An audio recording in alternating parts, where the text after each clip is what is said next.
साईं बाबा कौन हैं? क्या यह भगवान के अवतार हैं या कोई साधारण मनुष्य जिसे लोगों ने भगवान बना दिया है? यह सवाल इसलिए उठ रहा है क्योंकि द्वारिका शारदा पीठ के शंकराचार्य स्वामी स्वरूपानंद सरस्वती ने विवादित बयान दिया है, जिसमें उन्होंने कहा है कि शिरडी के साईं बाबा अवतार नहीं है। अगर शंकराचार्य की बातों पर यकीन करे तो सवाल यही उठता है कि फिर साईं बाबा कौन है? साईं कहां से आए और कैसे बने भक्तों के साईं बाबा, जिनके एक दर्शन पाकर भक्त अपना जीवन धन्य मानने लगते हैं। साईं बाबा ने अपने जीवन का एक बड़ा हिस्सा एक पुराने मस्जिद में बिताया, जिसे वह द्वारका माई कहा करते थे। सिर पर सफेद कपड़ा बांधे हुए फकीर के रूप में साईं शिरडी में धूनी रमाए रहते थे।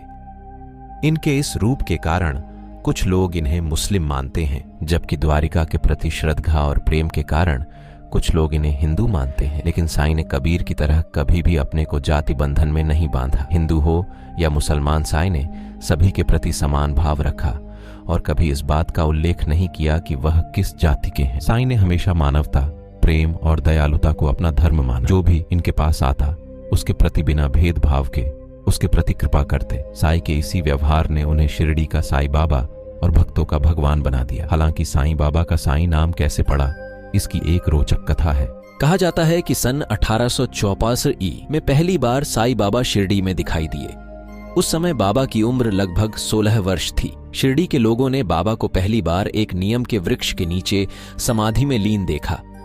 कम उम्र में सर्दी गर्मी भूख प्यास की जरा भी चिंता किए बगैर बालयोगी को कठिन तपस्या करते देखकर लोगों को बड़ा आश्चर्य हुआ। त्याग और वैराग्य की मूर्ति बने साईं ने धीरे धीरे गांव वालों का मन मोह लिया। कुछ समय शिरडी में रहकर साईं एक दिन किसी से कुछ कहे बिना अचानक वहां से चले गए। कुछ सालों के बाद चांद पाटिल नाम के एक व्यक्ति की बारात के साथ साईं फिर शिरडी में पहुंचे। खंडोबा मंदिर के पुजारी म्हालसापति ने साईं को देखते ही कहा, आओ साईं। इस स्वागत संबोधने के बाद से ही शिरडी का फकीर साईं बाबा कहलाने लगा। साईं ने अपने जीवन काल में कई ऐसे चमत्कार दिखाए जिससे लोगों ने इनमें ईश्वर का अंश महसूस किया। इन्हीं चमत्कारों ने साईं को भगवान और ईश्वर का अवतार बना दिया।